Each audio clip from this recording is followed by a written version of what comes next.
Hello दोस्तों, राधे राधे। तो कैसे हो आप लोग? आई होप कि आप लोग अच्छे होंगे और अपना प्रिपरेशन अच्छे से कर रहे होंगे। तो आज हम लोग का प्रैक्टिस सेट नंबर 12 है। ठीक, इससे पहले 11 प्रैक्टिस सेट करवाया जा चुका है। तो जिसको नहीं पता है मैं उसको बता देता हूँ।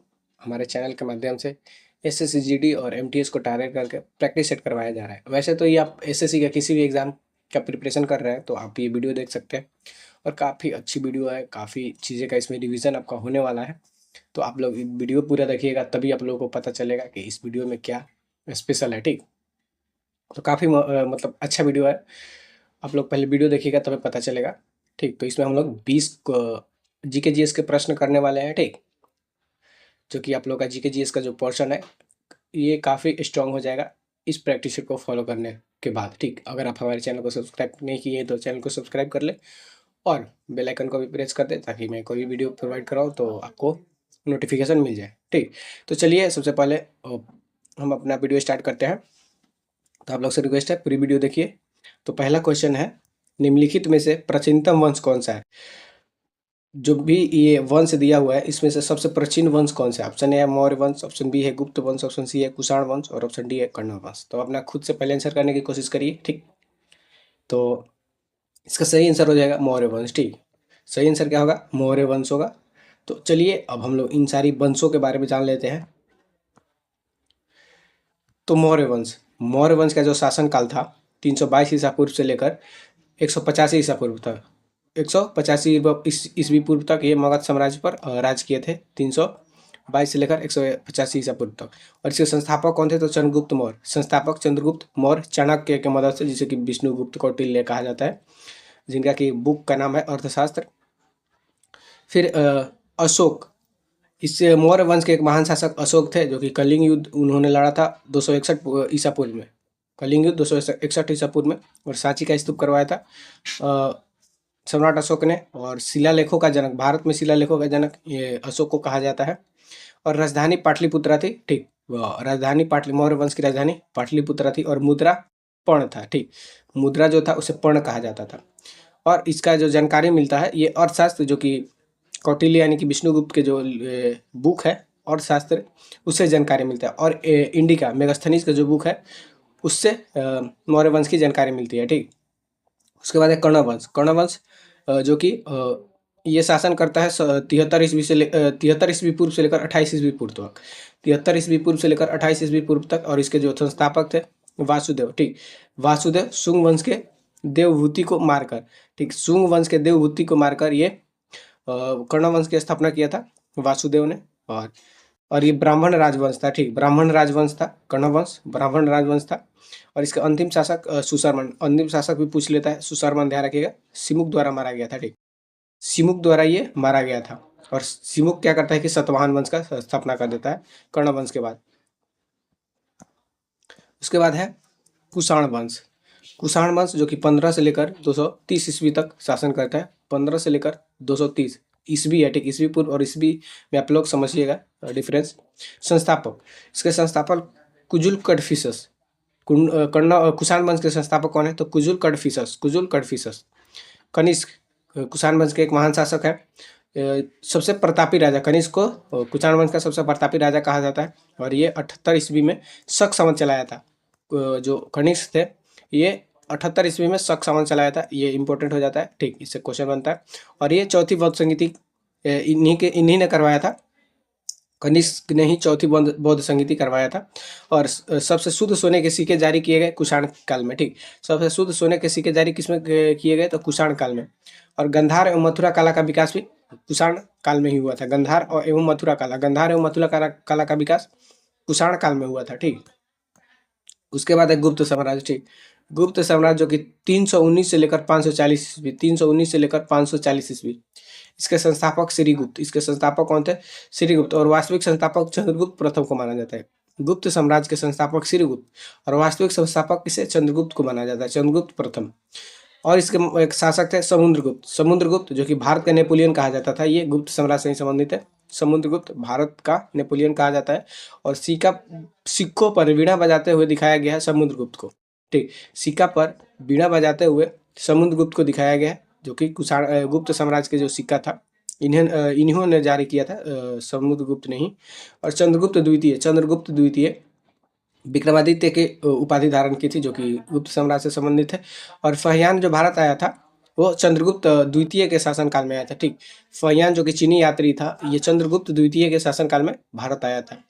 और इन्हीं के दरबार में 9 रत्न रहते थे, ठीक। 9 रत्न रहते थे, जो कि अलग अलग विभाग से संबंधित है, जैसे कालिदास, आर्यभट्ट, ये एक गणितज्ञ थे आर्यभट्ट, ये सभी चंद्रगुप्त द्वितीय के दरबार में रहते थे। तो नवरत्न आप लोग ध्यान रखिएगा, नवरत्न किससे संबंधित है, तो चंद्रगुप्त द्वितीय से।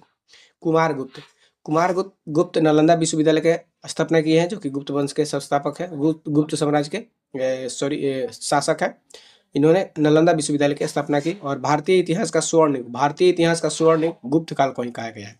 भारतीय इतिहास का स्वर्ण युग गुप्त काल को ही कहा गया है, ठीक।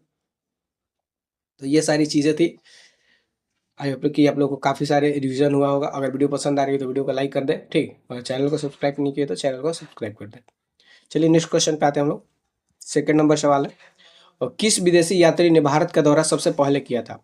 किस विदेशी यात्री ने भारत का दौरा सबसे पहले, कौन विदेशी यात्री भारत आया था? तो इसका सही आंसर हो जाएगा बी, मेगास्थनीज, ठीक।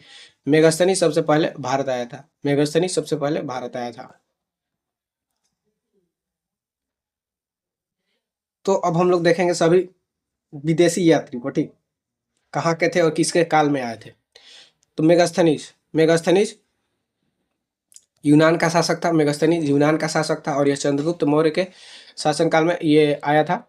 और इसकी पुस्तक जो थी इंडिका था। पुस्तक जो मेगास्थनीज का पुस्तक था इंडिका था। फहियान चीन यात्री था, और यह चंद्रगुप्त द्वितीय के शासनकाल में आया था, और यह प्रथम चीन यात्री था, ठीक।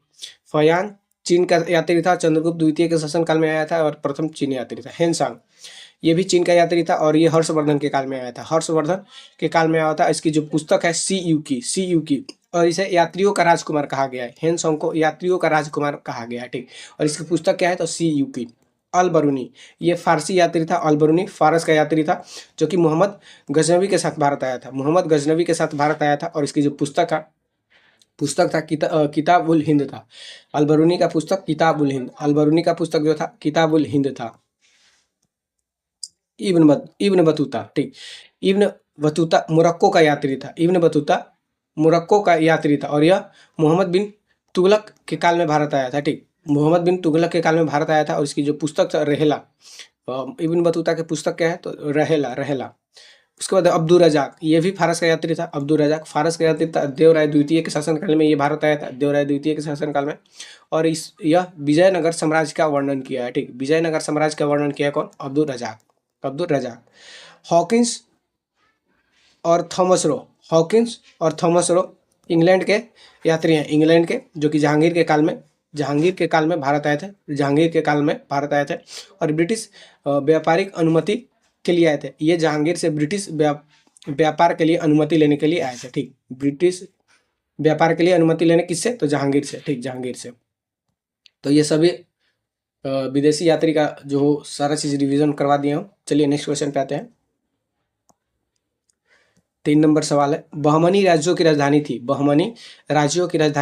थी। ऑप्शन ए है गुलबर्गा, ऑप्शन बी है बीजापुर, ऑप्शन सी है बेलगाम, ऑप्शन डी है रायचूर। तो बहमनी राज्यों की राजधानी कहाँ थी? तो इसका सही आंसर हो जाएगा ए गुलबर्गा, ठीक। तो बहमनी राज्यों की राजधानी गुलबर्गा थी। तो आइए बहमनी राज्यों के बारे में हम लोग जान लेते हैं। तो बहमनी राज्य की स्थापना हुआ था कब? तो 1347 ईस्वी में। बहमनी साम्राज्य की स्थापना 1347 ईस्वी में हसन गंगू और अलाउद्दीन बहमन शाह द्वारा। और इसकी राजधानी गुलबर्गा शुरुआत में था, ठीक। और बीदर बाद में बनाया गया, ठीक। शुरुआत में गुलबर्गा और बीदर को बाद में। शुरुआत में राजधानी कहाँ था? तो गुलबर्गा, बाद में बीदर को बनाया गया। और इसका जो संघर्ष, ये विजयनगर साम्राज्य के साथ इन लोगों का युद्ध हुआ था। विजयनगर साम्राज्य के साथ रायचूर द्वाब के लिए, ठीक। रायचूर के द्वाब के लिए विजयनगर साम्राज्य के साथ इन लोगों का युद्ध हुआ था। और मोहम्मद गावा एक प्रसिद्ध वजीर थे, ठीक। बहमनी साम्राज्य में मोहम्मद गावा प्रसिद्ध वजीर थे, जिन्होंने बीदर में मदरसा बनवाया था। बीदर में क्या किया था? तो मदरसा बनवाया था। ध्यान रखिएगा, बीदर में मदरसा कौन बनाया था? तो मोहम्मद गावा ये बहमनी साम्राज्य के प्रसिद्ध वजीर थे, ठीक। चलिए नेक्स्ट क्वेश्चन पे आते हैं हम लोग। 4 नंबर सवाल है, भारत में ईस्ट इंडिया कंपनी का पहला गवर्नर जनरल कौन था? भारत में ईस्ट इंडिया कंपनी का पहला गवर्नर जनरल कौन था? ऑप्शन ए है रॉबर्ट क्लाइव, ऑप्शन बी है sir John Marshall, option C है वारेन हेस्टिंग्स और ऑप्शन डी है विलियम बेंटिंक। तो ईस्ट इंडिया कंपनी का पहला गवर्नर जनरल कौन था? तो इसका सही आंसर हो जाएगा वारेन हेस्टिंग्स। पहला गवर्नर पूछेगा तो रॉबर्ट क्लाइव हो जाएगा, ठीक, और पहला गवर्नर जनरल पूछेगा तो वारेन हेस्टिंग्स हो जाएगा, वारेन हेस्टिंग्स। चलिए अब नेक्स्ट क्वेश्चन, हाँ इसके बारे में अब हम लोग जानेंगे कुछ महत्वपूर्ण गवर्नर और वायसराय को, ठीक, भारत के महत्वपूर्ण गवर्नर और वायसराय जो कि जिससे प्रश्न बनते हैं उनको हम लोग देखेंगे।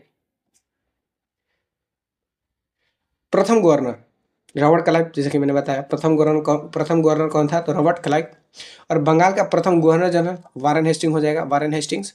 और भारत का प्रथम गवर्नर जनरल पूछेगा तो क्या हो जाएगा? विलियम बेंटिंक, ठीक, भारत का प्रथम गवर्नर जनरल विलियम बेंटिंक हो जाएगा। और भारत का प्रथम वायसराय, ठीक, इन लोगों का पदों का अलग अलग नाम मतलब कि सृजित किया गया आगे चलकर।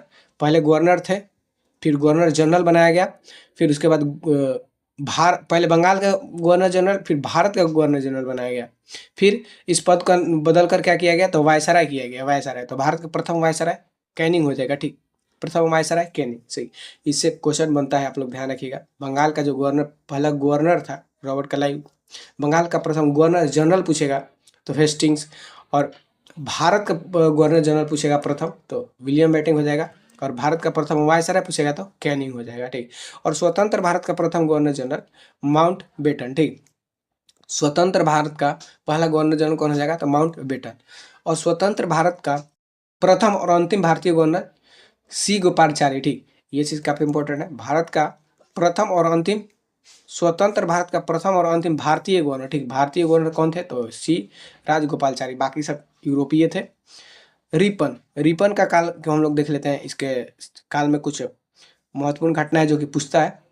ये इसका काल जो था 1880 से 1884 तक था। रिपन का काल 1880 से लेकर 1884 तक था, और इसको स्थानीय स्वशासन का जनक माना जाता है।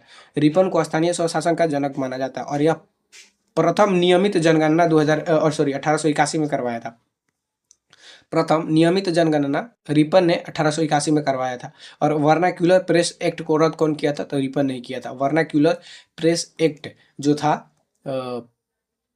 इसको कौन रद्द करवाया था? तो रिपन करवाया था। उसके बाद कर्जन, कर्जन का जो शासनकाल था 1899 से 1905, कर्जन का शासनकाल 1899 से 1905, और इसके काल में बंगाल विभाजन हुआ था 1905 में, बंगाल विभाजन 1905 में हुआ था। और भारतीय विश्वविद्यालय अधिनियम पारित हुआ था इसी के काल में। भारतीय विश्वविद्यालय अधिनियम भी कर्जन के काल में ही पारित हुआ था। बंगाल विभाजन भी कर्जन के काल में ही हुआ था।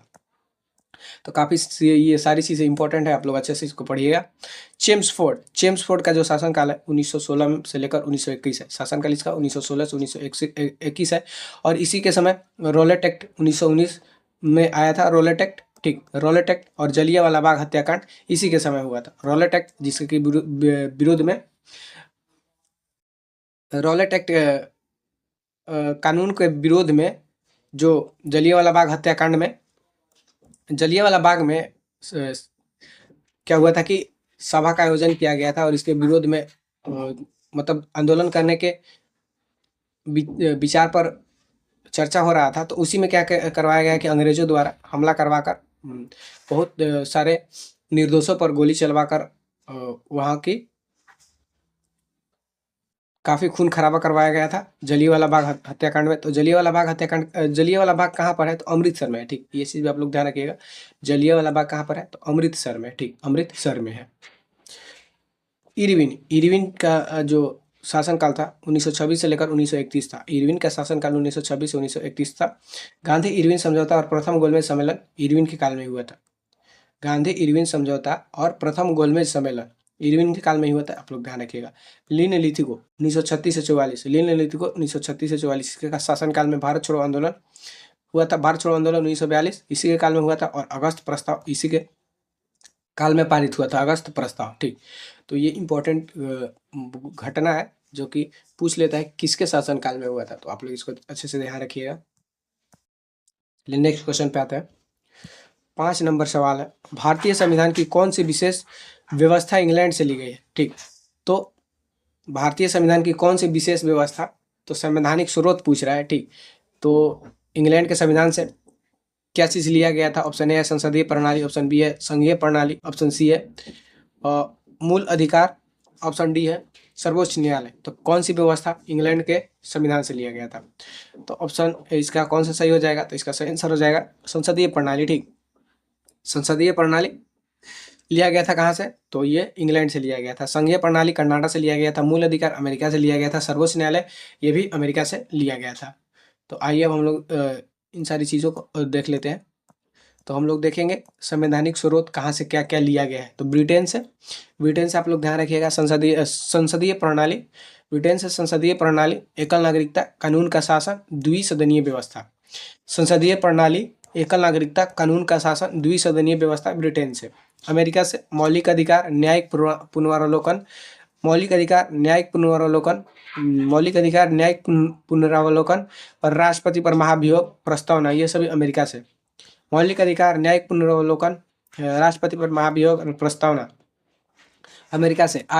आयरलैंड से राज्य के नीति निर्देशक तत्व, आयरलैंड से राज्य के नीति निर्देशक तत्व और राज्यसभा में सदस्यों का नामांकन आयरलैंड से। कनाडा से सशक्त केंद्र के साथ संघीय व्यवस्था, सिर्फ ध्यान रखना है संघीय व्यवस्था कहाँ से? कनाडा से। और केंद्र द्वारा राज्यपालों की नियुक्ति, कनाडा से। अवशिष्ट शक्तियाँ भी कनाडा से लिया गया, अवशिष्ट शक्तियाँ कनाडा से। ऑस्ट्रेलिया से समवर्ती सूची ऑस्ट्रेलिया, संसद के दोनों सदनों में की संयुक्त बैठक ऑस्ट्रेलिया, समवर्ती सूची ऑस्ट्रेलिया, संसद के दोनों सदनों में संयुक्त बैठक ऑस्ट्रेलिया। रूस, मौलिक कर्तव्य रूस, प्रस्तावना में सामाजिक, आर्थिक और राजनीतिक न्याय के आदर्श को रूस से लिया गया है। प्रस्तावना में जो सामाजिक, आर्थिक और राजनीतिक न्याय की बात कही गई है वो रूस से लिया गया है। ठीक, और मौलिक कर्तव्य भी रूस से लिया गया है।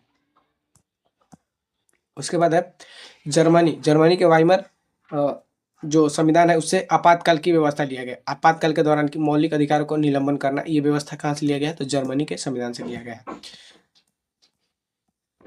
नेक्स्ट क्वेश्चन पे हम लोग आते हैं। 6 नंबर सवाल है, किस अनुच्छेद में यह प्रावधान किया गया है कि संघ की राजभाषा हिंदी तथा लिपि देवनागरी होगी? बोल रहा है कि किस अनुच्छेद में यह प्रावधान किया गया है कि संघ की जो राजभाषा है ये हिंदी और लिपि जो है देवनागरी होगी। ठीक, ऑप्शन ए है अनुच्छेद 324, ऑप्शन बी है अनुच्छेद 343, ऑप्शन सी है अनुच्छेद 352 और ऑप्शन डी है अनुच्छेद 371। तो इसका सही आंसर क्या हो जाएगा? बी, अनुच्छेद 343।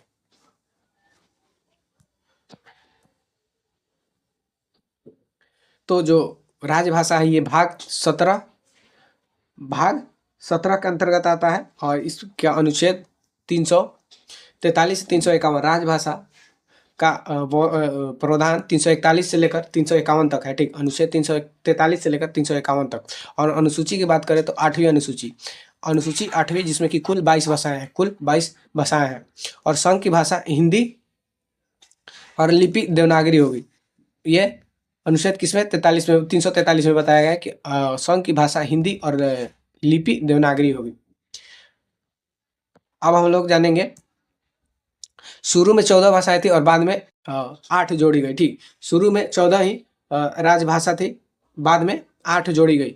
21वां संविधान संशोधन 1967 के तहत सिंधी को जोड़ा गया था। ठीक, सिंधी को जोड़ा गया था 21वां संविधान संशोधन 1967 में सिंधी को, और 71वां संविधान संशोधन 1992 में कोंकणी, मणिपुरी और नेपाली ये भाषा को जोड़ा गया था, और 92वां संविधान संशोधन 2003 में बोडो, डोगरी, मैथिली, संथाली को जोड़ा गया था। तो ये संशोधन पूछ लिया जाता है। ठीक, तो आप लोग ये संशोधन ध्यान रखिएगा कि जो सिंधी को जोड़ा गया था किस संविधान संशोधन के साथ जोड़ा गया था? तो 21वां। ये तो काफ़ी इंपॉर्टेंट है। ठीक, क्योंकि एक ही जोड़ा गया था, यही पूछता है। ठीक, सिंधी वाला। तो 21वां संविधान संशोधन 1967 में जोड़ा गया था, और 71वां के अंतर्गत जो कि 1992 में कोंकणी, मणिपुरी, नेपाली, 92वां 2003 में बोडो, डोगरी, मैथिली, संथाली। ठीक, और 348 में क्या कहा गया है? तो एससी और एचसी की भाषा अंग्रेजी होगी। ठीक, जो सुप्रीम कोर्ट और हाई कोर्ट में जो भाषा का प्रयोग किया जाएगा वो अंग्रेजी होगा। ये अनुच्छेद 348 का होता है, ठीक।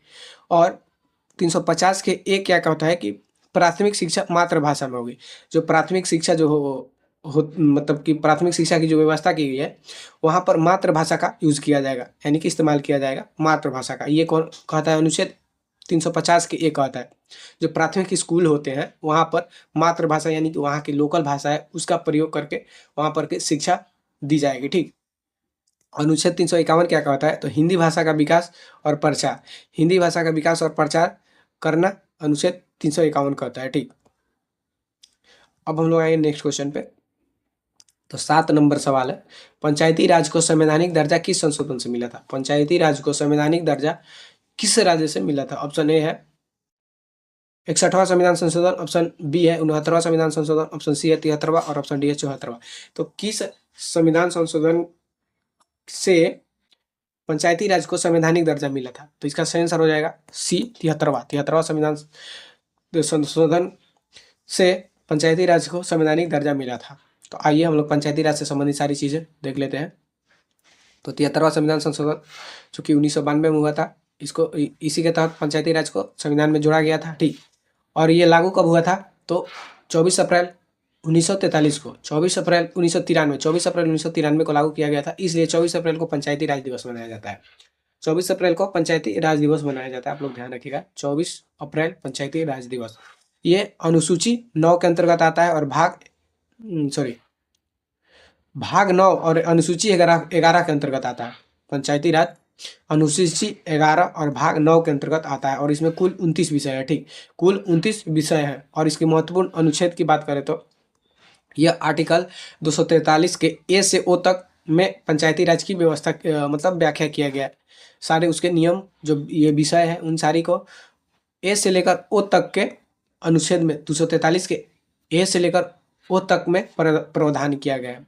और अनुच्छेद 40 में भी पंचायती राज का जिक्र है। अनुच्छेद 40 जो कि नीति निर्देशक तत्व में जो राज्य के नीति निर्देशक तत्व है उसमें जो अनुच्छेद 40 है उसमें भी पंचायती राज की बात कही गई है, ठीक। उसके बाद ढांचा, तो त्रिस्तरीय जो पंचायती राज प्रणाली है, त्रिस्तरीय प्रणाली कौन दिया था? तो ये बलवंत राय मेहता समिति के सिफारिश पर पंचायती राज में त्रिस्तरीय प्रणाली आया था। त्रिस्तरीय प्रणाली किससे संबंधित है? तो बलवंत राय मेहता समिति से, ठीक। उसके बाद इसमें आरक्षण की बात करें तो महिलाओं के लिए 1/3 यानी कि 73% अनिवार्य है, ठीक। महिलाओं के लिए 73% सीटें आरक्षित है महिलाओं के लिए, ठीक। 33%, हम 73 बोल रहे हैं, सॉरी। 1/3 यानी कि 33% जो सीटें हैं महिलाओं के लिए आरक्षित है, ठीक।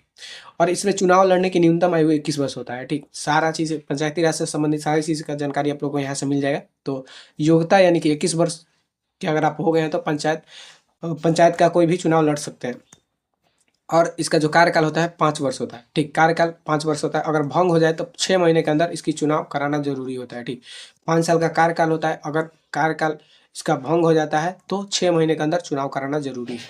और प्रथम राज्य जो कि पंचायती राज को लागू किया था वो था राजस्थान, ठीक। नागौर जिला में, ठीक। राजस्थान के नागौर जिला में पहली बार पंचायती राज को लागू किया गया था 2 अक्टूबर 1959 को, 2 अक्टूबर 1959 को, ठीक। 2 अक्टूबर 1959 को।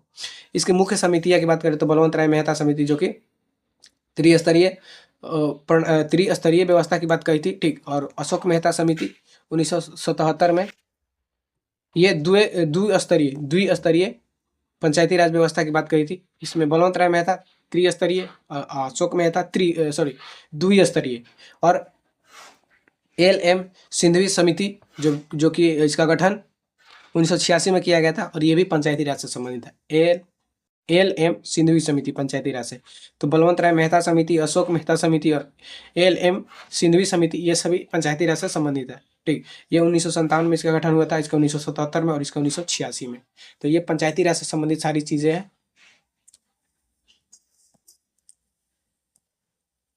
8 नंबर सवाल है, ड्रेन का सिद्धांत किसने प्रतिपादित किया था? ड्रेन का सिद्धांत किसने प्रतिपादित किया था? ड्रेन मतलब कि धन निष्कासन का सिद्धांत किसने दिया था? धन निष्कासन का सिद्धांत किसने दिया था? ऑप्शन ए है बाल गंगाधर तिलक, ऑप्शन बी है दादा भाई नौरोजी, ऑप्शन सी है गोपाल कृष्ण गोखले और ऑप्शन डी है गोविंद रनाडे।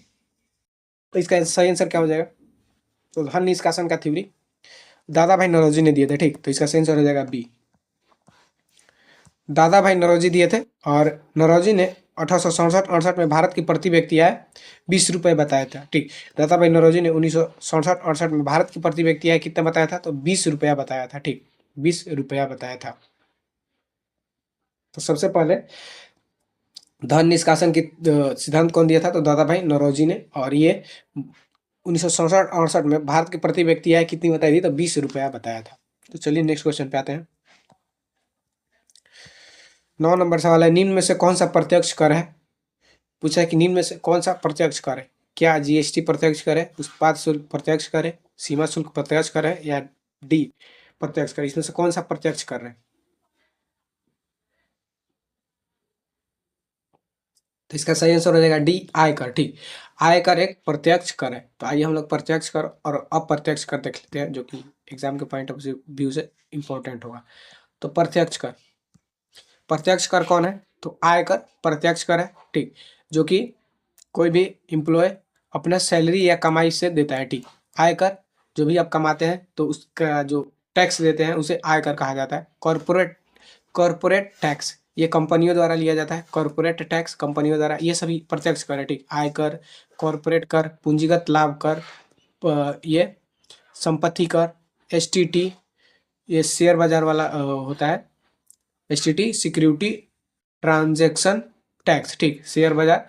ठीक, उसके बाद गिफ्ट टैक्स, ये सभी क्या है कि प्रत्यक्ष कर है। ठीक, पूंजीगत लाभ पर यानी कि शेयर या जमीन बेचने पर जो लाभ होता है उससे जो टैक्स लिया जाता है उसे पूंजीगत लाभ टैक्स कहा जाता है। और संपत्ति कर, आपके घर या जमीन के मालिकाना हक पर से जो टैक्स लिया जाता है उसे संपत्ति कर कहा जाता है। और शेयर बाजार के लेन देन में के अंतर्गत जो टैक्स लिया जाता है उसे एसटीटी यानी कि सिक्योरिटीज ट्रांजैक्शन टैक्स कहा जाता है उसको। और गिफ्ट यानी कि कोई आप उपहार, जैसे कि केबीसी से आपने पैसा जीता तो उस पैसे से भी सरकार टैक्स लेता है, तो उसको हम लोग कहेंगे गिफ्ट टैक्स। ठीक, अब अप्रत्यक्ष कर, अप्रत्यक्ष कर देख लेते हैं। तो अप्रत्यक्ष कर जीएसटी। ठीक, जीएसटी एक अप्रत्यक्ष कर है। मोबाइल, टीवी, कपड़े, रेस्टोरेंट यानी कि जीएसटी क्या होता है? जो भी सारे हम चीज़ें का हम लोग इस्तेमाल करते हैं तो उस पर से जो टैक्स लगता है, जो कि हम लोग को पता भी नहीं चलता और हम टैक्स दे देते हैं। ठीक, जो भी सामान खरीदते हैं तो उस पर टैक्स जोड़कर ही उसका एमआरपी लिखा रहता है, तो उस पर जो हम लोग लेते हैं तो उसका टैक्स भी हम लोग पे कर देते हैं। तो जीएसटी क्या है? अप्रत्यक्ष कर है। हाँ देखो, प्रत्यक्ष कर सरकार आपसे एकदम डायरेक्ट, मतलब कि आपकी कमाई से काट रही है। ठीक, तो आपको पता है कि हमारे सरकार ने इतना टैक्स हमसे लिया, तो उसे प्रत्यक्ष कर यानी कि आपको पूरा पता है, यानी कि सरकार आपसे कह के लेगी कि आपसे हम इतना पैसा ले रहे हैं, लेकिन बिना कहे आपको पता भी नहीं चलेगा, लेकिन आपने टैक्स दे दिया, तो उसको अप्रत्यक्ष कर कहा जाता है। जैसे कि आपने कोई सामान खरीदा, ठीक, जैसे कोई आपने कपड़ा खरीदा तो उस पर तो आपने कपड़ा का भुगतान किया, कपड़ा का जितना पैसा उस पर लिखा था आपने तो देकर आ गया, लेकिन उसी में टैक्स को ऐड करके उसका एमआरपी लगा रहता है। ठीक, तो उसमें भी आप टैक्स दे दिए, तो उसी को अप्रत्यक्ष कर कहा जाता है, जिसका कि आप लोग पता भी नहीं चलता है कि हम टैक्स दिए हैं, आप दे भी देते हैं। सीमा शुल्क ये भी अप्रत्यक्ष कर है। सीमा शुल्क अप्रत्यक्ष कर है। उत्पाद शुल्क प्रत्यक्ष कर है। वैट अप्रत्यक्ष कर है। स्टाम्प ड्यूटी, टोल टैक्स, मनोरंजन कर, ये सभी क्या है? तो अप्रत्यक्ष कर है। ठीक, और एक बात ध्यान रखना है, प्रत्यक्ष कर कमाया जाता है, जबकि अप्रत्यक्ष कर खर्च करने पर लगता है। प्रत्यक्ष कर आप जो कमाते हैं उसी में से सरकार लेता है, लेकिन अप्रत्यक्ष कर जो आप खर्च करते हैं कोई सामान खरीदने में, तो उसमें से आप दे देते हैं। ठीक, तो ये प्रत्यक्ष और अप्रत्यक्ष का उदाहरण है। 10 नंबर सवाल पे आते हैं।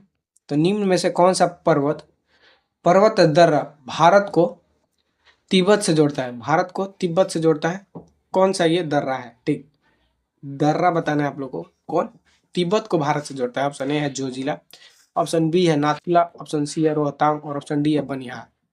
तो कौन सा ऐसा दर्रा है जो कि भारत को तिब्बत से जोड़ता है? तो इसका सही आंसर हो जाएगा नाथुला। ठीक, नाथुला दर्रा भारत को तिब्बत से जोड़ते हैं। तो आइए हम लोग सभी दर्रा को देख लेते हैं जो इंपॉर्टेंट है। तो काराकोरम दर्रा क्या है? तो ये भारत का सबसे ऊंचा दर्रा है जो कि लद्दाख में है। ठीक, काराकोरम दर्रा भारत का सबसे ऊंचा दर्रा है लद्दाख में। बनिहाल दर्रा जम्मू कश्मीर को श्रीनगर से जोड़ता है। बनिहाल दर्रा जो है ये जम्मू कश्मीर को श्रीनगर से जोड़ता है और यहीं पर जवाहर सुरंग है। ठीक, जवाहर सुरंग कहाँ पर है? बनिहाल दर्रा में। जोजिला दर्रा श्रीनगर को लेह से जोड़ता है। जोजिला श्रीनगर को लेह से जोड़ता है। रोहतांग कुल्लू को लाहौल यानी कि स्पीति से जोड़ता है। लाहौल स्पीति से जुड़ता है रोहतांग दर्रा और यह हिमाचल में है। सिपकिल्ला सतलुज नदी यहीं से भारत में प्रवेश करती है। सिपकिल्ला दर्रा से सतलुज नदी भारत में प्रवेश करती है और यह हिमाचल और तिब्बत को जोड़ता है। हिमाचल और तिब्बत को जोड़ता है सिपकिल्ला दर्रा। ठीक, सिपकिल्ला दर्रा। लिपुलेख दर्रा कैलाश मानसरोवर यात्रा का मार्ग लिपुलेख दर्रा से होता है। जो कैलाश मानसरोवर यात्रा का मार्ग है ये लिपुलेख दर्रा है और ये उत्तराखंड में है। ठीक, उत्तराखंड में है। कैलाश मानसरोवर की यात्रा इसी दर्रा से किया जाता है। नाथुला दर्रा भारत चीन में व्यापार मार्ग और नाथुला दर्रा भारत चीन व्यापार मार्ग के लिए प्रसिद्ध है और यह सिक्किम में है। ठीक, सिक्किम में। ठीक, सिक्किम में। बोमडीला दर्रा अरुणाचल प्रदेश को लसाहा तिब्बत से जोड़ता है। अरुणाचल प्रदेश को लसाहा तिब्बत से जोड़ता है। थालघाट दर्रा मुंबई को नासिक से जोड़ता है। थालघाट दर्रा मुंबई को नासिक से जोड़ता है। भोरघाट दर्रा मुंबई को पुणे से जोड़ता है। भोरघाट दर्रा मुंबई को पुणे से जोड़ता है। और पालघाट दर्रा केरल को तमिलनाडु कोयम्बटूर से जोड़ता है। केरल को तमिलनाडु से जोड़ता है कौन? पालघाट दर्रा। उमलिंगला दर्रा विश्व की सबसे ऊंची मोटर योग सड़क है। ठीक, उलिंगला यह विश्व का सबसे ऊंची मोटर योग सड़क है जो कि लद्दाख में है। तो काराकोरम दर्रा कहाँ पर है? लद्दाख में। और ये सबसे ऊंचा भारत का सबसे ऊंचा दर्रा। बनिहाल जम्मू कश्मीर से श्रीनगर को, जोजिला श्रीनगर को लेह से, रोहतांग कुल्लू को लाहौल से, सिपकिल्ला यह हिमाचल को तिब्बत से, लिपुलेख ये कैलाश मानसरोवर की यात्रा, नाथुला भारत चीन, बोमडीला अरुणाचल प्रदेश और तिब्बत, थालघाट मुंबई नासिक, भोरघाट मुंबई पुणे, पालघाट केरल तमिलनाडु और उलिंगला ये मोटर योग सड़क है विश्व का सबसे ऊंचा। नेक्स्ट क्वेश्चन पे आते हैं हम लोग। 11 नंबर सवाल है, भारत का सबसे लंबा समुद्र तट किस राज्य में है? भारत का सबसे लंबा समुद्र तट किस राज्य का है? ऑप्शन ए है महाराष्ट्र, ऑप्शन बी है आंध्र प्रदेश, ऑप्शन सी है तमिलनाडु और ऑप्शन डी है गुजरात। तो समुद्र तट कौन है? तो जो दक्षिणी क्षेत्र है भारत का, ये इधर अरब सागर है और इधर बंगाल की खाड़ी है। तो जो भी तट पर राज्य स्थित है तो सबसे अधिक लंबा किस राज्य का तट है? तो इसका सही आंसर क्या होगा? तो गुजरात हो जाएगा। ठीक, गुजरात का जो समुद्री तट है ये सभी राज्य के समुद्री तट से लंबाई इसकी ज़्यादा है। ठीक, तो आइए इन सारी चीज़ों को हम लोग देखते हैं।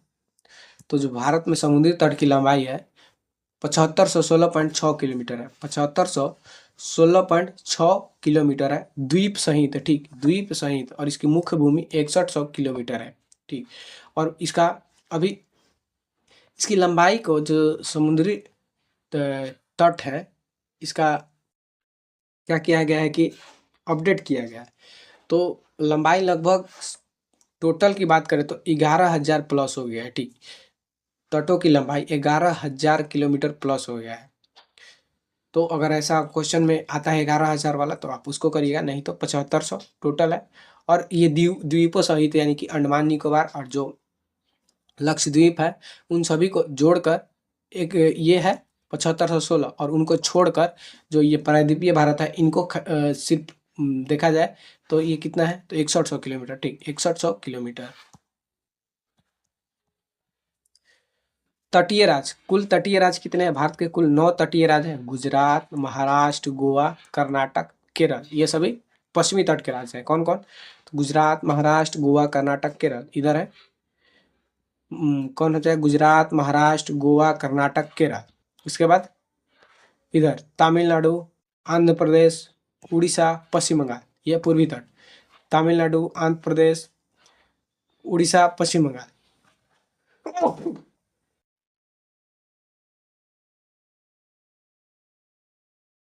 ठीक, तो टोटल 9 तटीय राज्य हैं और सबसे लंबा गुजरात, सबसे लंबा तट रेखा किसका है तो गुजरात का है। उसके बाद अंडमान निकोबार का, ठीक, और सबसे छोटा गोवा का है, ठीक। गोवा कहाँ पर है तो गोवा ये वाला है गोवा, इसका सबसे छोटा तट है। उसके बाद प्रमुख नाम पश्चिमी तट, हाँ पश्चिमी तट का प्रमुख नाम भी है, जैसे कि कोकण तट, दमन से गोवा तक के जो तट है, दमन से गोवा तक के जो तट है उसे कोकण तट कहा गया है, ठीक। कोकण तट कहा गया है, यह महाराष्ट्र और गोवा में है, महाराष्ट्र और गोवा में है। मालाबार तट, यहाँ पर ये वाला जो तट है इसको कोकण तट कहा गया है, महाराष्ट्र से गोवा के तट को कोकण तट कहा गया है। उसका बाद मालाबार तट यानी कि मंगलौर से कन्याकुमारी, ये केरल के तट को क्या कहा गया है तो मालाबार तट कहा गया है, जो कि मंगलौर से कन्याकुमारी तक है, ठीक।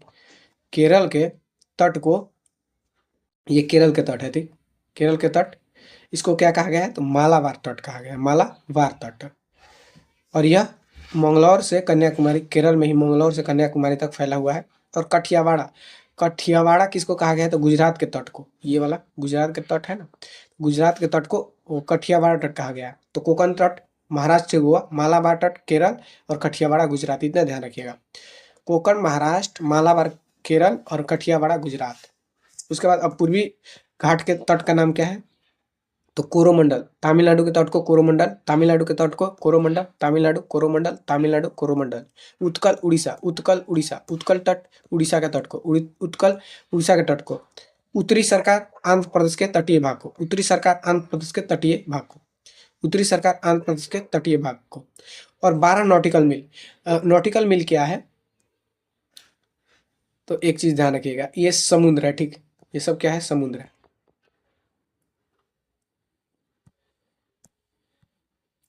तो भारत से जो भारत की जो तटीय सीमा है इससे 12 नॉटिकल मील दूर, 12 नॉटिकल मील दूर का ये जो क्षेत्र है, ये जो क्षेत्र है ये सभी, इसको प्रादेशिक जल सीमा कहा जाता है, ठीक, प्रादेशिक जल सीमा कहा जाता है। और 200 नॉटिकल मील यानी कि 200 ज़्यादा हो जाएगा, ये मान लो 200 है, ठीक। तो इसको क्या कहा जाएगा विशेष आर्थिक क्षेत्र, विशेष आर्थिक क्षेत्र, इसको विशेष आर्थिक क्षेत्र कहा जाता है, ठीक। तो इसका मतलब आप लोग समझ गए होंगे प्रादेशिक जल सीमा और विशेष आर्थिक क्षेत्र क्या है। तो ये जो भारतीय तट रेखा से लेकर 12 नॉटिकल मील की दूरी को प्रादेशिक जल सीमा, और भारत के समुद्री तट से लेकर 200 नॉटिकल मील के जो क्षेत्र है ये विशेष आर्थिक क्षेत्र है, ठीक। ये भारत के अंडर में ये सारा क्षेत्र आता है, भारत के अंडर में। उसके बाद का जो क्षेत्र है वो सभी राज्य मतलब कि सभी देश के अंडर में आता है, वहां पे वो सभी देश के लिए है। लेकिन इतना जो 200 नॉटिकल मील है इस पर भारत का अधिकार है, ठीक। यहाँ पर भारत की बिना अनुमति के यहाँ कोई कुछ नहीं कर सकता है। अब एक चीज ध्यान रखिएगा, एक नॉटिकल मील में लगभग 1.8 किलोमीटर होता है, ठीक, एक नॉटिकल मील में 1.8 किलोमीटर होता है, ठीक। चलिए अब हम लोग नेक्स्ट क्वेश्चन पे आते हैं। 12 नंबर सवाल है, प्रकाश का वेग निर्वात में कितना होता है, प्रकाश का वेग निर्वात में कितना होता है। ऑप्शन ए है 3 गुना 10 के पावर 6 मीटर पर सेकेंड, 3 गुना 10 के पावर 6 मीटर पर सेकेंड। ऑप्शन बी है 3 गुना 10 के पावर 7 मीटर पर सेकेंड, 3 गुना 10 के पावर 7 मीटर पर सेकेंड। और ऑप्शन सी है 3 गुना 10 के पावर 8 मीटर पर सेकेंड, 3 गुना 10 के पावर 8 मीटर पर सेकेंड। और ऑप्शन सी है 3 गुना 10 के पावर 9 मीटर पर सेकेंड। तो क्या होगा प्रकाश का वेग निर्वात में कितना होता है, इसका सही आंसर हो जाएगा सी 3 गुना 10 के पावर 8 मीटर पर सेकेंड। प्रकाश का वेग निर्वात में 3 गुना 10 के पावर 8 मीटर पर सेकेंड होता है। तो आइए हम लोग प्रकाश से जुड़ी सारी चीज़ों को देखते हैं जो कि एग्जाम के लिए इम्पोर्टेंट होगा। तो प्रकाश की जो प्रकृति है इनकी नेचर है, ये अनुप्रस्थ तरंग है, प्रकाश अनुप्रस्थ तरंग है। और यह विद्युत चुंबकीय विकिरण है, विद्युत चुंबकीय विकिरण है, ठीक, विद्युत चुंबकीय विकिरण है। और इसकी गति निर्वात में सबसे तेज होता है, प्रकाश की गति निर्वात में सबसे तेज होता है। निर्वात यानी कि आप लोग समझते होंगे निर्वात जहाँ पर कोई माध्यम ना हवा, मतलब किसी प्रकार का कोई चीज नहीं रहता है, उसे निर्वात कहा जाता है। उसमें ये प्रकाश की गति वहां पर सबसे तेज होता है। और एक चीज ध्यान रखिएगा, ध्वनि निर्वात में गमन नहीं करता है। यहाँ पे ये एक सवाल बनता है, ठीक, निर्वात में कौन गमन करता है? प्रकाश, लेकिन ध्वनि गमन नहीं करता है। प्रकाश अनुप्रस्थ तरंग है, लेकिन ध्वनि क्या है? अनुदैर्ध्य तरंग है। और अनुदैर्ध्य तरंग को चलने के लिए कंपन की आवश्यकता होती है, और कंपन के लिए माध्यम की आवश्यकता होती है, ठीक, हवा की आवश्यकता होती है। बिना हवा के कंपन नहीं हो सकता है, ठीक। तो इसी वजह से ध्वनि क्या है कि निर्वात में गमन नहीं करती है, लेकिन प्रकाश गमन करता है, क्योंकि ये अनुप्रस्थ तरंग है, ठीक। और इसकी जो निर्वात में स्पीड है, गति है, 3 × 10⁸ मीटर पर सेकेंड है। और प्रकाश के अपवर्तन का उदाहरण देखिए, तो प्रकाश के अपवर्तन कब होता है? जब प्रकाश एक माध्यम से दूसरे माध्यम में जाता है तो दूर हटता है या पास आता है, ठीक। तो इस घटना को प्रकाश का अपवर्तन कहा जाता है। तो इसका उदाहरण इंपॉर्टेंट होता है, ठीक। इसका जो उदाहरण है वो काफी इंपॉर्टेंट होता है। तो अपवर्तन, तारों का टिमटिमाना प्रकाश के अपवर्तन का उदाहरण है। और पानी में सिक्के का ऊपर दिखना, आप लोग पानी में सिक्के डालते होंगे तो ये पानी के जो निचली सतह से ऊपर उठा हुआ दिखाई देता है। ऐसा क्यों होता है? तो ये प्रकाश के अपवर्तन के कारण। और पूर्ण आंतरिक परिवर्तन, प्रकाश का पूर्ण आंतरिक परिवर्तन का जो क्या है, इसका भी उदाहरण इंपॉर्टेंट हो जाता है। हीरे का चमकना, हीरे का चमकना, ठीक, हीरे का चमकना प्रकाश के पूर्ण आंतरिक परिवर्तन का उदाहरण है। ऑप्टिकल फाइबर, ये भी पूर्ण आंतरिक परिवर्तन का उदाहरण है। और मृग तृष्णा, मृग मरीचिका, क्या होता है कि धूप में मृग मरीचिका बनता है, ठीक। मृग मरीचिका आप लोग गर्मियों के सीजन में देखे होंगे, मतलब रोड पर आप देखते होंगे कि कैसा पानी की सतह जैसा दिखाई देता है, ठीक, पानी की सतह जैसा दिखाई देता है। ऐसे भी आप लोग देखते होंगे, धूप जो होता है, धूप में गर्मियों के सीजन में ये देखने को मिलता है, पानी जैसा, मतलब ऐसा प्रतीत होता है, ठीक। तो उसको मृग तृष्णा या मृग मरीचिका कहा जाता है। तो ये पूर्ण आंतरिक परिवर्तन का नियम है, उदाहरण है। तो आप लोग ये उदाहरण ध्यान रखिएगा, यही पूछता है। और प्रकाश का प्रकीर्णन का भी उदाहरण पूछ लेता है। आकाश का नीला रंग प्रकाश के प्रकीर्णन के कारण ही है। प्रकाश का प्रकीर्णन, आकाश का नीला रंग जो है प्रकाश के प्रकीर्णन के कारण ही है। और सूर्य उदय और सूर्यास्त के समय लाल दिखना, सूर्य उदय और सूर्यास्त के समय सूर्य का लाल दिखना, ये भी प्रकाश के प्रकीर्णन का उदाहरण है, ठीक। दर्पण, दर्पण भी प्रकाश से ही संबंधित है। तो इसमें दर्पण कितने प्रकार का होता है? अवतल और उत्तल, दो प्रकार का होता है। तो अवतल का इसमें प्रयोग देखेंगे तो हेडलाइट, सेविंग मिरर और डेस्टिंग। अवतल दर्पण में हेडलाइट, सेविंग मिरर और डेस्टिंग में इसका प्रयोग किया जाता है। और उत्तल उत्तल का जो दर्पण का इस्तेमाल किया जाता है गाड़ियों के साइड मिरर में, ठीक। एक इसी में अधिकांश ये पूछता है, ठीक। गाड़ियों के साइड मिरर में उत्तल है, एक चीज इसको ध्यान रखिएगा, बाकी सब में उत्तल अवतल मारना है, ठीक। गाड़ियों के साइड मिरर में क्या? उत्तल, और उत्तल, ठीक। गाड़ियों के साइड मिरर में उत्तल, बाकी सब में अवतल। और लेंस व दोष, एक जो आदमी में निकट दृष्टि दोष होता है, जिसे कि मायोपिया कहा जाता है। निकट दृष्टि दोष किसी व्यक्ति में हो जाता है तो उसको अवतल लेंस, उसकी जो इस बीमारी को ठीक करने के लिए किसका उपयोग किया जाता है? तो अवतल लेंस का, ठीक। उसके चश्मे में अवतल लेंस का उपयोग किया जाता है। इसमें निकट दृष्टि दोष में क्या होता है कि इसमें निकट की वस्तु दिखती है लेकिन दूर की नहीं दिखती है। निकट दृष्टि दोष किसी को हो गया तो उसमें निकट की वस्तु दिखेगी लेकिन दूर की नहीं दिखेगी, और इसको क्या कहा गया है? तो मायोपिया कहा गया। और इसमें उत्तल लेंस का, इसके चश्मे में उत्तल लेंस का प्रयोग किया जाता है। और हाइपोमेट्रोपिया यानी कि दूर दृष्टि दोष, इसमें दूर की वस्तु दिखती है लेकिन निकट की वस्तु नहीं दिखती है, तो इसलिए इसमें उत्तल लेंस का उपयोग किया जाता है, ठीक, उत्तल लेंस। और इसको वी विव ग्योर, यानी कि आप लोग इंद्रधनुष तो देखे होंगे, 7 रंग का होता है, ठीक। तो इसमें सबसे अधिक तरंगदैर्घ्य लाल का होता है, ठीक। सबसे इसमें एक चीज आप लोग ध्यान रखिएगा, तरंगदैर्घ्य सिर्फ लाल का अधिक होता है। बाकी जितना भी चीज होता है, प्रकाश का विचलन, प्रकीर्णन, इसमें सब बैगनी का हो जाएगा सबसे ज्यादा। लेकिन सिर्फ तरंगदैर्घ्य को छोड़कर बाकी सारी चीजें बैगनी का होगा। सिर्फ तरंगदैर्घ्य सबसे अधिक लाल का होगा, बाकी सारी चीजें बैगनी का होगा, ठीक, बैगनी का। और ये आप लोग ध्यान रखिएगा, तरंगदैर्घ्य मान लीजिए लाल है तो लाल का सबसे अधिक होगा, उससे कम इसका होगा ऑरेंज का, उससे कम येलो का, और इससे कम ग्रीन का। उसके बाद ये बैगनी होता है। उसके बाद ये आई से क्या होता है? इंडिगो कलर ऐसा कुछ होता है। उसके बाद वी से होता है बैगनी। तो ये सभी जो आप लोग है ना, इसको ध्यान रखिएगा, इससे पता चलता है कि किसका तरंगदैर्घ्य कम है। तो लाल का सब और बैगनी का सबसे ज़्यादा कम होता है। लाल का सबसे ज़्यादा और बैगनी का सबसे कम, लाल का सबसे ज़्यादा बैगनी का कम, लाल का ज़्यादा तरंगदैर्घ्य, और बाकी सब है, बाकी सब जो भी बोलेगा तो बैगनी का ज़्यादा हो जाएगा और लाल का कम। ठीक, सिर्फ तरंगदैर्घ्य लाल का ज़्यादा होता है।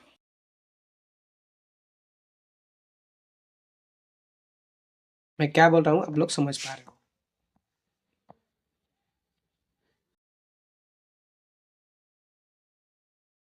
13 नंबर सवाल है, निम्न में से कौन सी गैस ग्रीन हाउस प्रभाव के लिए उत्तरदायी नहीं है? निम्न में से कौन सी गैस ग्रीन हाउस गैस के लिए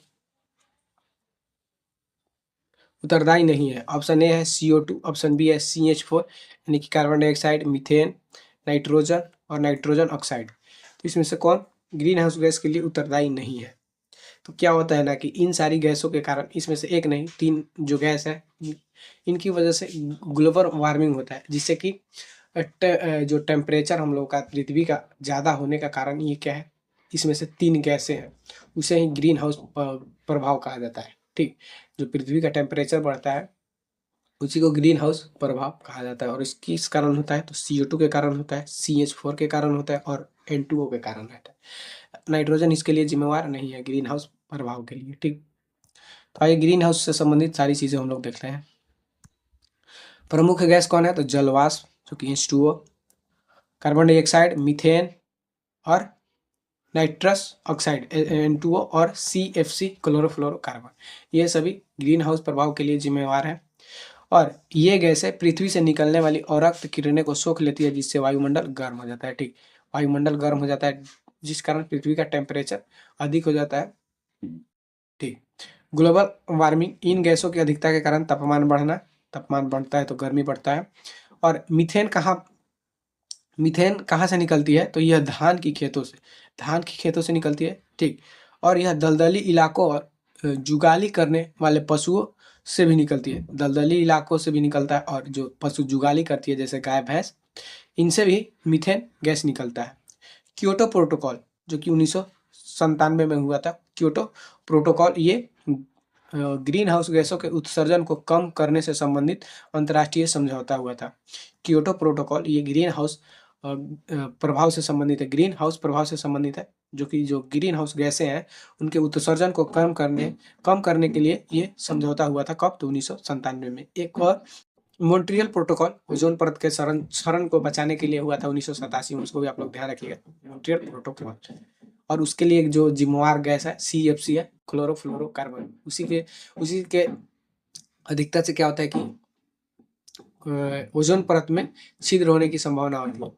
और एक छिद्र देखने को कहाँ मिला है? तो आर्कटिक महाद्वीप पर ओजोन छिद्र देखने को मिला है। अधिक ग्रीन हाउस प्रभाव ना होता तो पृथ्वी का औसत तापमान कितना होता? अगर ग्रीन हाउस प्रभाव ना होता तो पृथ्वी का औसत तापमान 18 डिग्री C होता। ठीक, ये चीज आप लोग ध्यान रखिएगा। नेक्स्ट क्वेश्चन पे आते हैं। 14 नंबर सवाल है, दही में खट्टापन किस अम्ल के कारण होता है? दही में खट्टापन किस अम्ल के कारण होता है? ऑप्शन ए है साइट्रिक अम्ल, ऑप्शन बी है लैक्टिक अम्ल, ऑप्शन सी है एसिटिक अम्ल और ऑप्शन डी है फॉर्मिक अम्ल। दही में खट्टापन किस अम्ल के कारण होता है? तो इसका सही आंसर हो जाएगा बी, लैक्टिक अम्ल। ठीक, लैक्टिक अम्ल के कारण दही में खट्टापन होता है।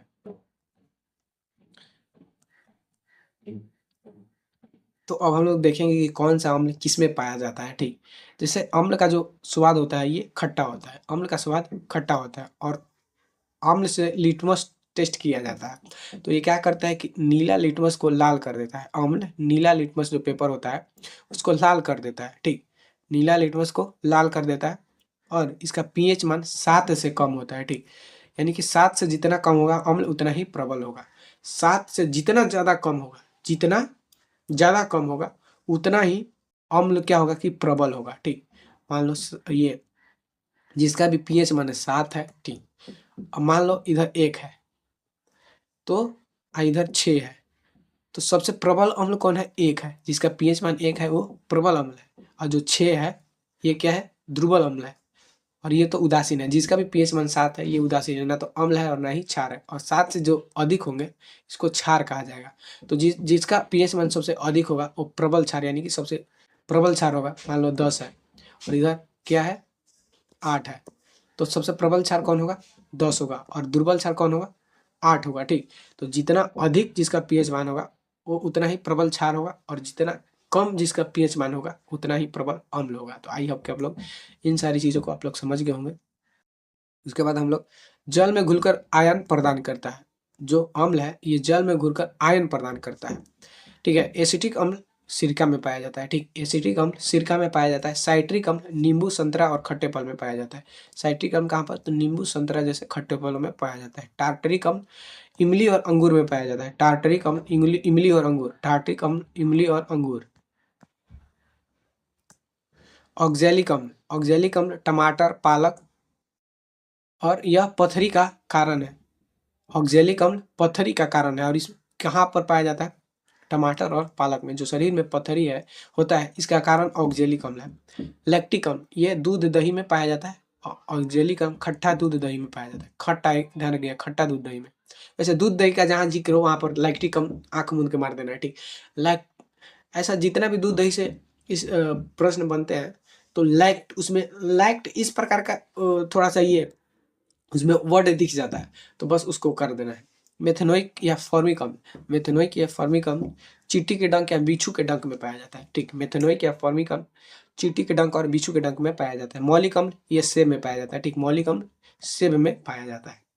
तो ये अम्ल से संबंधित सारी चीजें क्लियर करवा दी। अब अम्ल से इससे ज्यादा कुछ नहीं पूछता। चलिए नेक्स्ट क्वेश्चन पे आते हैं।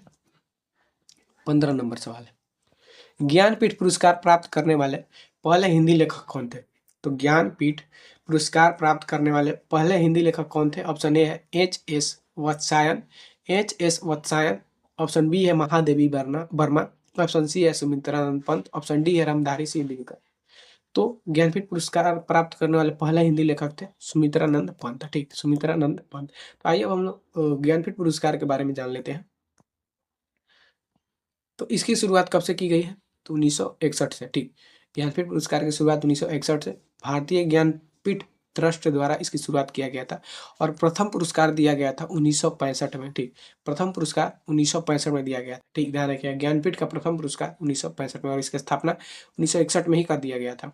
और इसमें इनाम क्या दिया जाता है, तो 11 लाख प्लस वाघ देवी यानी कि सरस्वती की कांस्य प्रतिमा, 11 लाख रुपए और सरस्वती की कांस्य की प्रतिमा दिया जाता है। और इसके प्रथम विजेता थे जी शंकर कुरूप। जी शंकर कुरूप मलयालम के लिए इनको दिया गया था 1965 में। मलयालम भाषा के लिए दिया गया था, मलयालम भाषा के लिए जी शंकर कुरूप को 1965 में।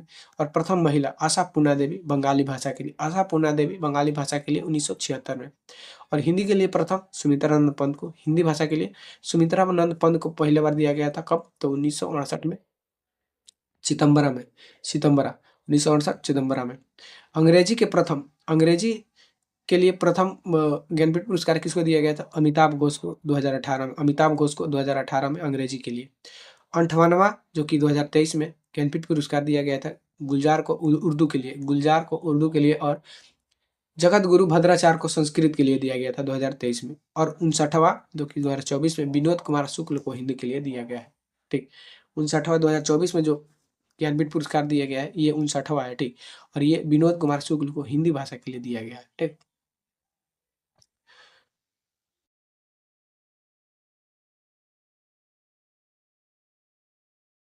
16 नंबर सवाल है, खेलों में उत्कृष्ट प्रदर्शन के लिए कौन सा पुरस्कार दिया जाता है। खेलों में उत्कृष्ट के लिए कौन सा पुरस्कार दिया जाता है, इसमें से कौन सा पुरस्कार है जो कि खेल से संबंधित है। ऑप्शन ए है भारत रत्न, ऑप्शन बी है अर्जुन पुरस्कार, ऑप्शन सी है द्रोणाचार्य पुरस्कार और ऑप्शन डी है पद्मश्री पुरस्कार। तो खेलों में उत्कृष्ट प्रदर्शन के लिए अर्जुन पुरस्कार दिया जाता है। ठीक, अर्जुन पुरस्कार दिया जाता है और यह भारत का सर्वोच्च पुरस्कार है, भारत रत्न, भारत का सर्वोच्च पुरस्कार है भारत रत्न। और द्रोणाचार्य पुरस्कार खेल के कोचों को दिया जाता है। ठीक, जो कोच होते हैं इसे द्रोणाचार्य पुरस्कार दिया जाता है। और पद्मश्री पुरस्कार, अब तो पद्म पुरस्कार को जानते होंगे, 3 प्रकार के पद्म पुरस्कार होते हैं, पद्म विभूषण, पद्म भूषण और पद्मश्री। ठीक, ये भारत रत्न के बाद के जो पुरस्कार है पद्म पुरस्कार को ही माना जाता है। तो खेल से संबंधित हम लोग पुरस्कार को देख लेते हैं। मेजर ध्यानचंद्र खेल रत्न पुरस्कार, यह भारत का सबसे बड़ा खेल पुरस्कार है। मेजर ध्यानचंद्र खेल रत्न पुरस्कार भारत का सबसे बड़ा खेल रत्न पुरस्कार है। इसमें इनाम जो दिया जाता है 25 लाख की राशि दिया जाता है, 25 लाख की राशि दिया जाता है इसमें।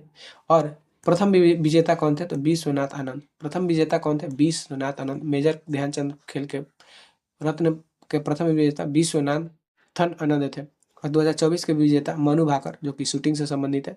2025 में जो अर्जुन पुरस्कार दिया गया, सॉरी मेजर ध्यानचंद पुरस्कार दिया गया मनु भाकर को, जो कि शूटिंग से संबंधित है। डी गुकेश शतरंज से संबंधित है, इनको दिया गया। और हरमनप्रीत सिंह जो हॉकी से, और प्रवीण पैरा एथलेटिक, 4 लोगों को 2024 में मेजर ध्यानचंद खेल रत्न पुरस्कार दिया गया है। मनु भाकर शूटिंग, डी गुकेश शतरंज, हरमनप्रीत हॉकी और प्रवीण कुमार पैरा एथलीट। अर्जुन पुरस्कार यह खिलाड़ियों को पिछले 4 वर्षों के अच्छे प्रदर्शन के लिए दिया जाता है। अर्जुन पुरस्कार कोई भी खिलाड़ी के पिछले 4 वर्ष के अच्छे प्रदर्शन के लिए दिया जाता है। और इसमें इनामी राशि 15 लाख है, 15 लाख। और 2024 में कुल 32 खिलाड़ियों को दिया गया है। अर्जुन पुरस्कार 2024 में कुल 32 खिलाड़ियों को दिया गया है। द्रोणाचार्य पुरस्कार कोच को दिया जाता है, ठीक। और इसमें 15 लाख की इनाम दिया जाता है। और ये लाइफ टाइम, जिसको द्रोणाचार्य पुरस्कार एक लाइफ टाइम होता है, एक नियमित होता है, ठीक। लाइफ टाइम अचीवमेंट के लिए दिया जाता है और एक नियमित पुरस्कार दिया जाता है। तो जो लाइफ टाइम वाले में दिया जाता है 15 लाख और नियमित वाले में 10 लाख, ठीक। उसके बाद है ध्यानचंद लाइफ टाइम पुरस्कार। ध्यानचंद लाइफ टाइम पुरस्कार यह खेल विकास में जीवन भर के योगदान के लिए दिया जाता है। खेल विकास में जीवन भर योगदान के लिए दिया जाता है। और इसमें इनामी राशि कितना है? तो 10 लाख है, ठीक। तो ये खेल से संबंधित कुछ महत्वपूर्ण पुरस्कार थे जिससे कि प्रश्न बन सकते थे, उन सारी को मैंने रख दिया था, ठीक। चलिए नेक्स्ट क्वेश्चन पे आते हैं। 17 नंबर सवाल, विश्व मानवाधिकार दिवस कब मनाया जाता है? विश्व मानवाधिकार दिवस कब मनाया जाता है? ऑप्शन ए है 4 दिसंबर, ऑप्शन बी है 8 दिसंबर, ऑप्शन सी है 10 दिसंबर और ऑप्शन डी है 12 दिसंबर। तो विश्व मानवाधिकार दिवस कब मनाया जाता है? तो इसका सही आंसर हो जाएगा सी 10 दिसंबर को। विश्व मानवाधिकार दिवस 10 दिसंबर को मनाया जाता है। तो चलिए अब हम लोग देख लेते हैं कुछ महत्वपूर्ण अंतर्राष्ट्रीय दिवस को, ठीक।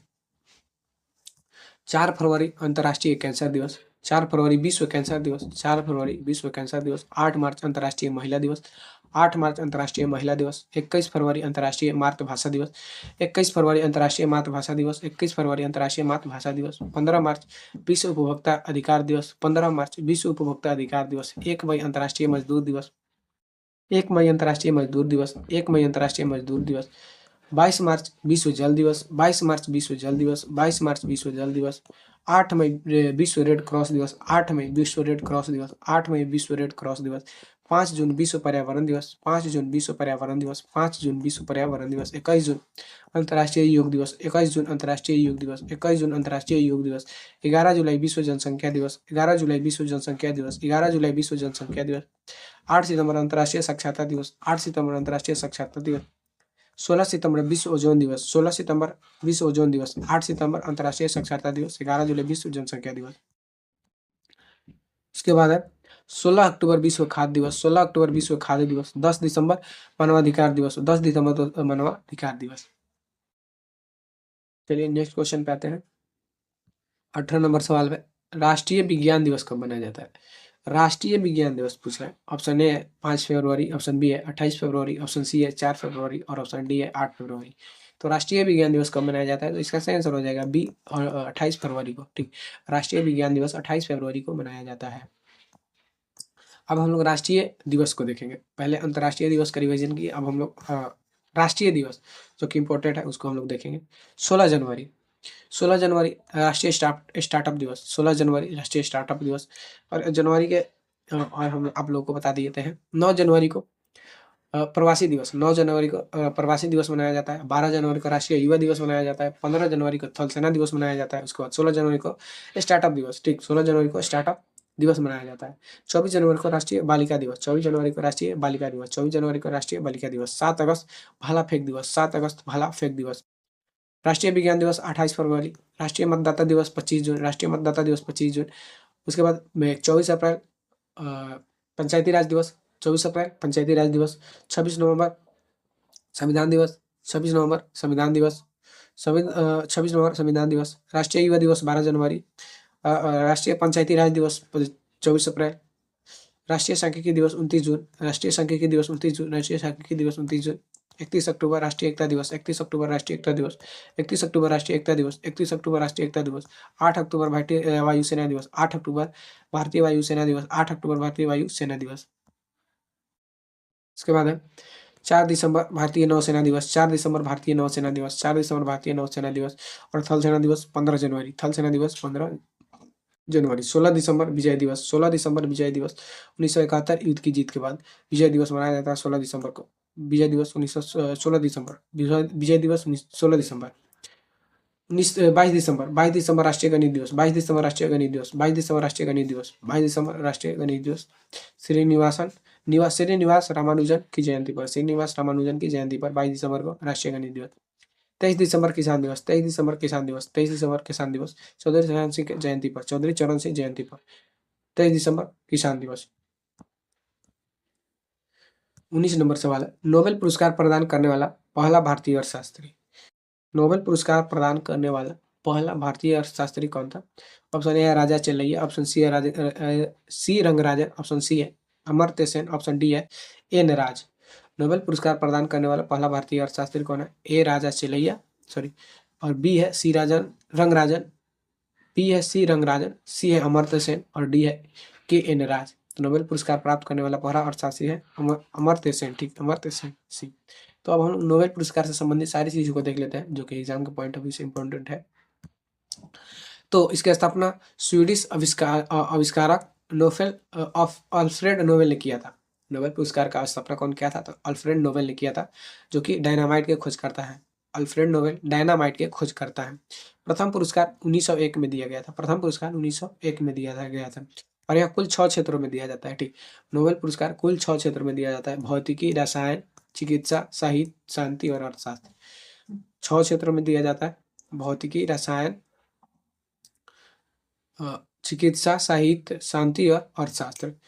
शांति का नोबेल पुरस्कार ओस्लो, नॉर्वे में। ठीक, शांति का जो नोबेल पुरस्कार है ये ओस्लो में दिया जाता है, नॉर्वे में। बाकी सभी पुरस्कार स्टॉकहोम, स्वीडन में दिया जाता है। ये इंपॉर्टेंट हो जाता है क्योंकि जो शांति का नोबेल पुरस्कार ओस्लो में, सिर्फ शांति का नोबेल पुरस्कार ओस्लो में, बाकी सभी स्टॉकहोम, स्वीडन में दिया जाता है। और सबसे कम उम्र के नोबेल पुरस्कार प्राप्त करता मलाला यूसुफजई। सबसे कम उम्र के प्राप्तकर्ता नोबेल पुरस्कार कौन है? तो वो मलाला यूसुफजई, मात्र 17 वर्ष में। उनको 2014 में शांति का नोबेल पुरस्कार मिला था। मलाला यूसुफजई जो कि कम उम्र में नोबेल पुरस्कार प्राप्त करता है, 2014 में इनको नोबेल शांति का नोबेल मिला था। भारतीय नोबेल पुरस्कार विजेता। भारतीय नोबेल पुरस्कार विजेता के देखें तो रविन्द्रनाथ टैगोर को सबसे पहले 1913 में मिला था। रविन्द्रनाथ टैगोर को 1913 में साहित्य के क्षेत्र में मिला था। एशिया के पहले और ये एशिया के पहले नोबेल पुरस्कार विजेता है। ठीक, और इनको बुक गीतांजलि के लिए मिला था। बुक गीतांजलि के लिए। सीवी रमन 1930 में।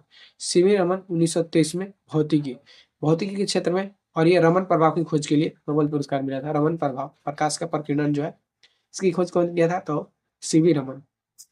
अरविंद खुराना को 1968 में। हरगोविंद खुराना को 1968 में चिकित्सा के क्षेत्र में।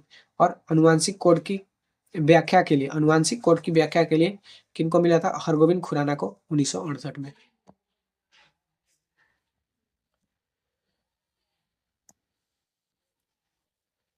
मदर टेरेसा को 1979 में।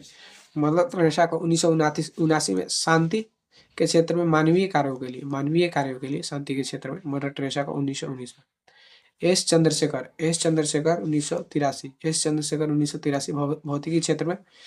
चंद्रशेखर सीमा, सितारों की संरचना के लिए चंद्रशेखर सीमा एक होता है।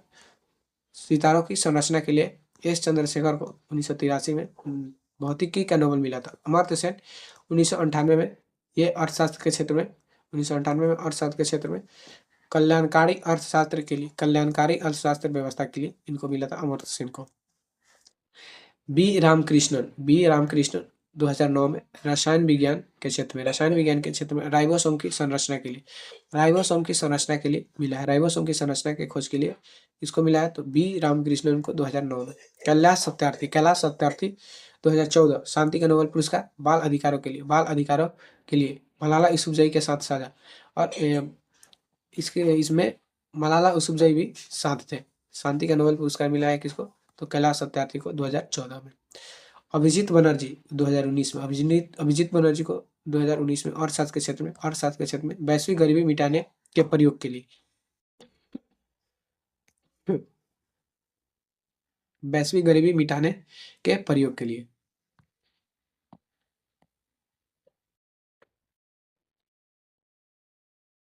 नेक्स्ट क्वेश्चन और लास्ट क्वेश्चन है, नाबार्ड का पूर्ण रूप क्या होता है? नाबार्ड का पूर्ण रूप क्या होता है? ऑप्शन ए है national agriculture bank for rural development. Option B है national bank for agriculture and rural development. Option C है national agriculture board for rural development. और ऑप्शन डी है national bank for agrarian and rural development. तो इसका सही answer हो जाएगा B, national bank for agriculture and rural development. ठीक, अब हम लोग कुछ महत्वपूर्ण फुल फॉर्म ही देख लेते हैं। ठीक, जैसे जीएनपी, ग्रॉस नेशनल प्रोडक्ट।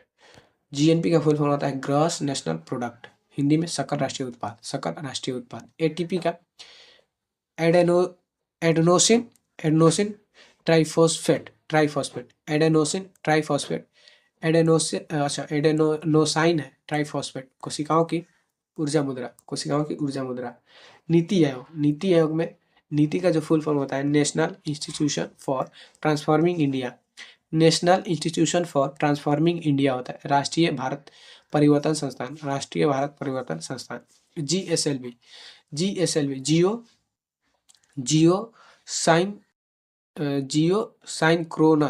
जियो साइनक्रोनस सैटेलाइट। थोड़ा इंग्लिश में इधर उधर हो जा रहा होगा तो आप लोग मैनेज करिएगा, क्योंकि थोड़ा सा टफ हो जाता है कोई यहाँ पे जो वर्ड लिखा रहता है। सैटेलाइट लॉन्च व्हीकल, ठीक, ये लॉन्च व्हीकल है। क्या है ये? लॉन्च व्हीकल है। भूतुल्यकालिक उपग्रह प्रक्षेपण यान। भूतुल्यकालिक उपग्रह प्रक्षेपण यान, यूएनडीपी का full form United Nation Development Programme, संयुक्त राष्ट्र विकास कार्यक्रम। आईआरडीए का full form Insurance Regulatory and Development Authority, बीमा नियामक और विकास प्राधिकरण।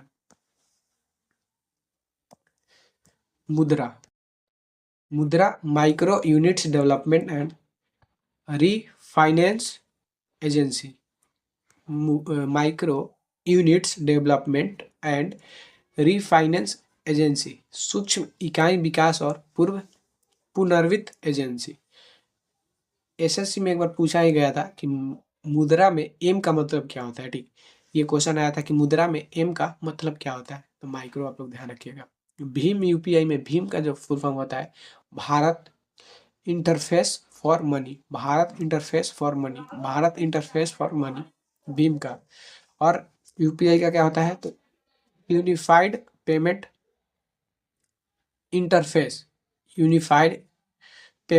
इंटरफेस यूपीआई का फुल फॉर्म होता है। उड़ान यूडीएएन का फुल फॉर्म होता है उड़े देश का आम नागरिक। ठीक, आरटीजीसी रियल टाइम ग्रोस